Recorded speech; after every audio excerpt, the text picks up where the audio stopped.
I wanna take you to a place not very far from here.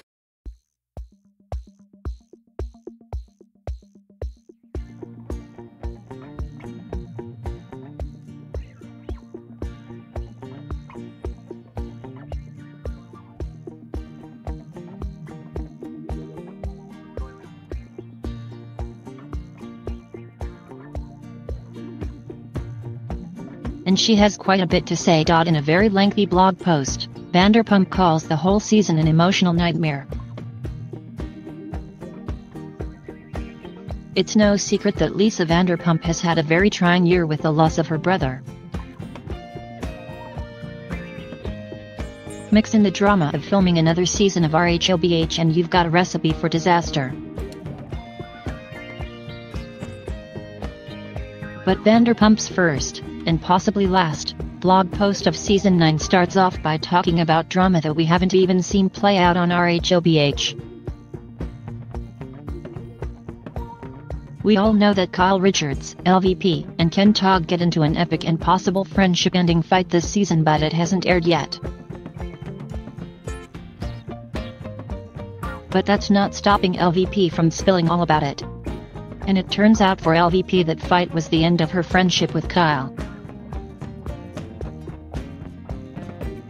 With that said, let's get into LVP's blog post.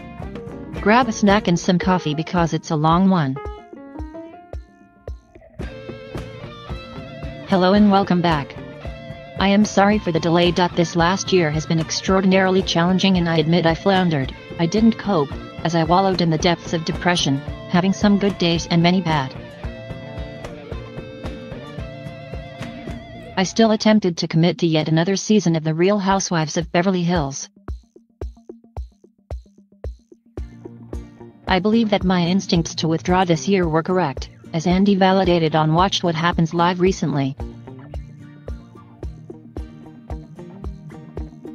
However, I hope to make it through with close friends, but as we have seen, that was not to be.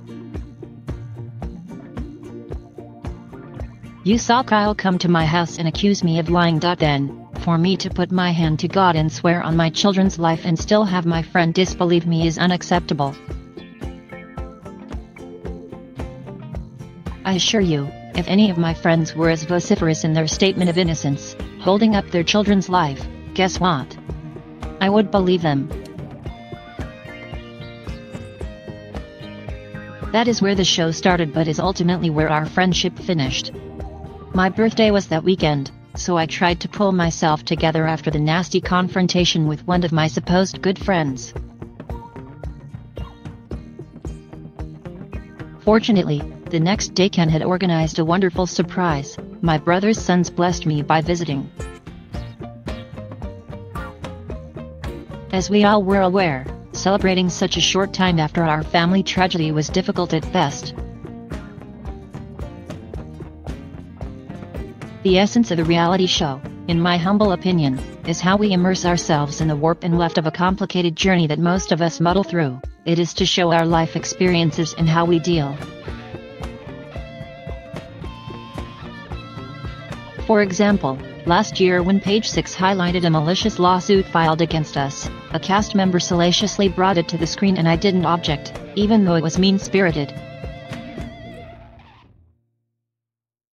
I believe that to have the platform of reality television to explain our stance was a chance that I did not overlook. You witnessed our relief as we were vindicated and the Attorney General closed the business that was attacking us. A plethora of issues that have surfaced in the press have never reached the light of day. Instead, now I am the main focus yet again. I vividly recall the dinner where the subject matter of apple juicy reared its ugly head once more. Not once was it mentioned that other instances transpired in the Bahamas that day. No, let's castigate Vanderpump once more. It's ironic and beggars belief that not once has anyone inquired after the welfare of the puppy, the beloved puppy. How is she? Is she at the center? Well, She lived at the center and went home with one of our devoted employees for some time, and now she has found a loving home. The fabric of life, and how we cope with life's challenges, is what is fascinating. I have always been open to that. From topics like discussing adoption with regard to my son, opening businesses with cameras, capturing the frustrations that go hand in hand, dealing with legalities, celebrating the trials and tribulations of marriage, betrayal by friends, and even this year the grief of losing a loved one to suicide. I have signed up to share my life honestly, and that is what I have endeavored to do. And so, on this season, the story begins. In this complicated scenario regarding PuppyGate, I do believe that to expect a tacit response from a group of individuals who have dedicated their lives to the salvation of dogs would be unrealistic. So, that day at the rescue center was riddled with complications. Feelings were running high. I have come to understand that the people that work in rescue are driven by emotion, more so than practicality or sensibility. It is passion that drives their love of dogs. They pick up poop, work tirelessly, comfort abused dogs, witness atrocities that find their way to our doorstep, and make difficult decisions for sometimes only some can be saved from the shelter. Firstly, Dr. John Sessa is my partner, not an employee, and we often butt heads over the way things are orchestrated. He is the executive director of the foundation. He is not a boy, as he has been referred to. He is also not a man that defers to me. More importantly, he is the person who has delved into the horrors of dog abuse. He has rescued and pleaded to save so many dogs ripe for slaughter and destined for torture. He has birthed puppies in our own nursery, and he believes he is responsible for each and every one of them. He has traveled to China to open our sanctuary there. And as many of you witnessed in our documentary, he highlighted the atrocities of the inhumane treatment of dogs all over the world. He had a very strong opinion regarding Lucy, and we had tried to placate him to no avail. There is no benefit to our foundation with any attention being brought to this matter. Just the mere fact that one of our dogs ended up in a shelter is a potential catastrophe, especially since we are a non-profit 501c3 that needs donations.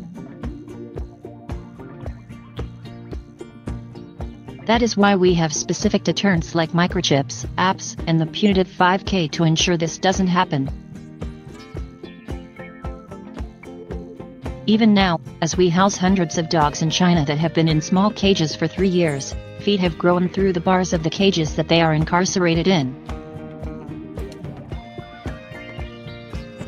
Now, they move freely at our sanctuary. So, frankly, if our rescue staff are emphatic in their opinion of a woman that carelessly rejected the second dog we had placed with her, a puppy that was birthed in our center, a puppy that was bottle-fed by Dr. John, I understand that. Lucy was not a traumatized rescue dog who had a history of biting and was unsuitable for children, as often stated. She started her life in a loving environment provided by our foundation. We are cognizant of the situation that a dog would be placed in. Young children can terrorize a dog. They have to be taught to be tactile, gentle, and patient as the puppy becomes more secure in its new surroundings. I had spoken to Dorit a few days prior, and she explained to me that a woman had come to her house and fallen in love with Lucy, and that the little dog was apparently going to a new home for a much better life.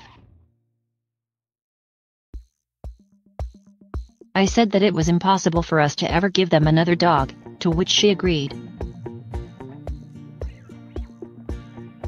I wasn't angry with her, but I couldn't understand why she didn't return Lucy.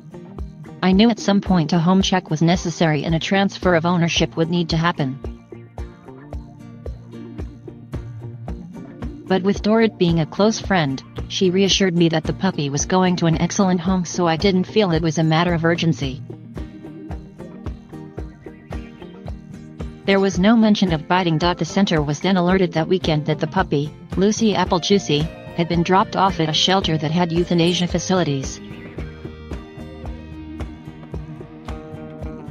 The notification came through by email on police-headed notepaper. All of the employees were aghast at how this had transpired. The note was stating that a reality star didn't want the dog anymore. John Sessa was enraged. He came to our house, apoplectic, while Ken was emphatic that John would not disparage our friends and would never talk about this publicly in a negative way.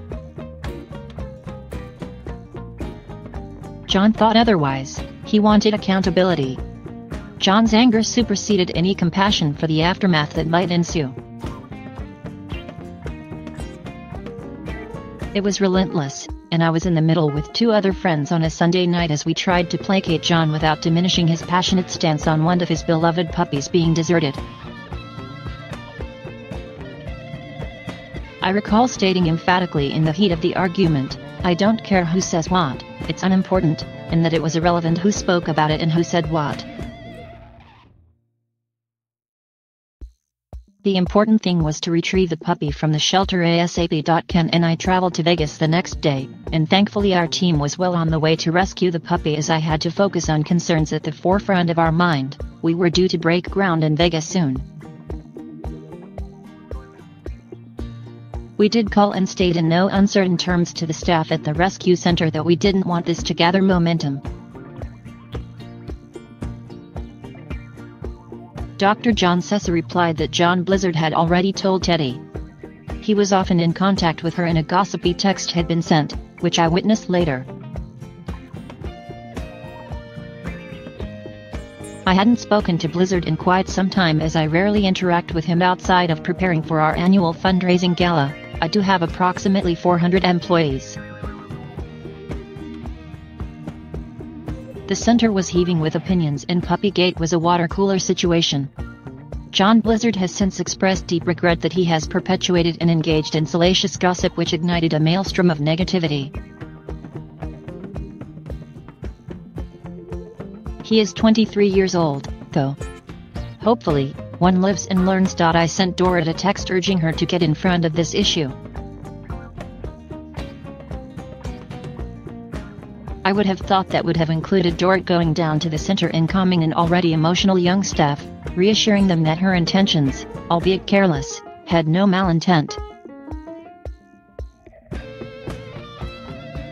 When Lucy was placed with PK and Dorit, utmost care was given by Hannah, our wonderful adoption coordinator, including visiting and taking the puppy back for 10 days as she was spayed, so as not to inconvenience them, so Lucy would be given the care she needed. Hannah has shown us texts that were sent inquiring about the welfare of the puppy prior to Lucy being relinquished with no response. I don't believe for 1 minute that Dorit would have knowingly left the puppy in a shelter, but she was guilty of a careless choice. When I alerted her to the fact that Lucy was in a shelter and asked if she could please give me the name of the woman who had taken Lucy, she asked to call me back. She wanted to be sure of the name. I don't believe she knew the name of the woman, but maybe her assistant did. I did send John Sessa a text prior to arriving at the center to let it go and to not bring up the subject of Lucy as I knew they were fired up. Frankly, the synopsis is that I have always endeavored to protect Dorit and I was accused of it once more. But, I don't give a damn at this point. As all of the women focus on who is to blame for exposing PuppyGate, I choose to focus on the excellent work my foundation does on a daily basis. I rarely comment on the endless nastiness and accusations from castmates, however, Anybody who lies and asserts that I was responsible for the filming schedule at Vanderpump Dogs needs to retract that. I was told that they were there for grooming and Instagram pictures. Kyle even forgot to bring her dog. She must have had something else on her mind. It's ironic that the same person who is rushing to Dorit's side, telling her not to cry and that she was her friend, was also accusing me of protecting her at the center. It's laughable, really. This whole matter ought to have been put to bed after the lunch between Dorit and PK and me and Ken, but everybody incessantly feels the need to harp on it. By their own admission, they realized their culpability and that should have been it. What is so ridiculous is the fact that I never had any contact with anybody but John Sessa regarding that day at the center. So, why on earth would anybody would conjure up a scenario on the strength of what my employee, a 23-year-old, said? It's beyond ridiculous. Call me, talk to me. I haven't seen any of the episodes as I have decided not to revisit a painful time in my life. The trip that was supposed to be a brief respite, was instead an emotional nightmare that pulled me even deeper. And yes, I understand empathy more than most. My world of having so many youngsters who need guidance paired with the world of rescue requires it, but empathy was scant on the ground in the Bahamas. I encourage you to keep watching. And always remember, I am passionate about dogs, you know the rest. And to my castmates, I will see you next Tuesday. Love. Lisa.